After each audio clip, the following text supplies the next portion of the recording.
गाडी उता छ दाजुभाइ अनि भ्लग त दिनु पर्यो नि त बाइकमै दिनु पर्यो भन्ने चाहिँ मेरो कुरो हो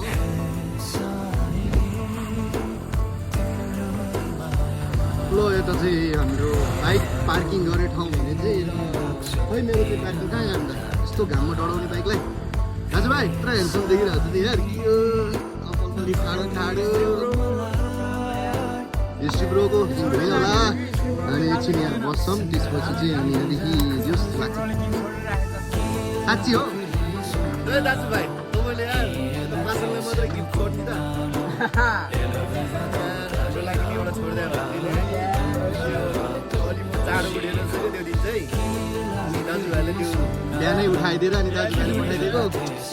यस्तो यार बस्नै पाएन भने मेरो बाइक ठाउँ बनाइहाल्यो यो गाइज